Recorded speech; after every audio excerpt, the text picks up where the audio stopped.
Čítanie mien a priezvisk obetí holokaustu je veľmi dôležité a dovolte mi, aby som premostil moje činnosti.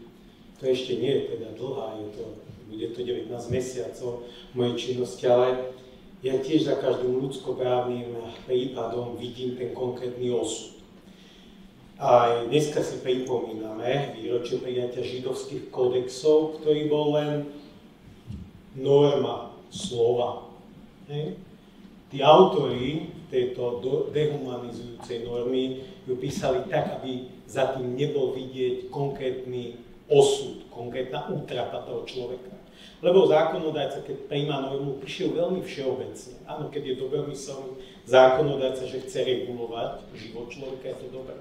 Že autori židovského kodexu chceli dehumanizovať, ale neukázali, ako dopadne tá norma na život toho človeka. Vlastne vaše podujatie, ale aj všetky spomienky na osudy ľudí holokaustu ukazujú tú konkrétnu útrapu. A ja cez tú ľudskoprávnu aktivitu aj tiež ukazujem za tých 19 mesiacov, aj cez médiá, príbehy ľudí.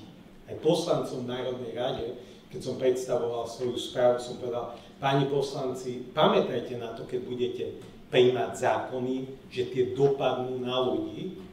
Aj som použil filozofiu diela svätého Augustína, ktorý žil na prelome antiky a stredoveku a 1500 rokov na to na ňo nadväzuje Gustav Radbruch, nemecký právny filozof, ktorí povedali, že vy ľudia, keď prijímate svoje svetské, ľudské, pozemské zákony, myslíte na to, že tie nesmú byť v rozpore s Božím zákonom, s prirodzeným právom. Ako náhle tie normy začnú napádať ľudskú podstatu, o čom boli aj židovské zákony, tak nie sme nimi viazaní. A Gustav Radbruch prijal tú tzv. Známu Radbruchovú normu, ktorá sa aj používala v obžalobách, v procesoch s fašistami, s nacistami, ale aj s tými strelcami na Berlínskom múre, ktorí strieľali a tvrdili, ale my sme museli. To bol Befel, my sme museli.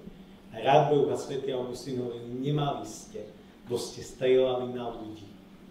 Ten Befel nebol pre vás platný. A ja aj v tých mojich ľudskoprávnych prípadoch nechcem prirovnovať holokaust tomu, čo ja dneska vidím v zariadeniach pre cudzincov, v policajných celách, ale je pre mňa veľmi dôležité kontrolovať tú brachiálnu policajnú moc, lebo celé to začínalo tým, že tá policajná moc, ktorá má monopol na násilie, lebo tak sa tvoria štáty, že ľudia povedali, my sa vzdávame časti slobôd, chránte nás, lebo si nevieme dať rady, aby nebol chaos, odozdávame moc policajnej moci, lebo tá má monopol na násilie. Ale je veľmi dôležité, aby to násilie, to zatýkanie, to internovanie v cudzincoch, v tých Sečovciach, čo som našiel, bolo v súlade s ľudskými právami.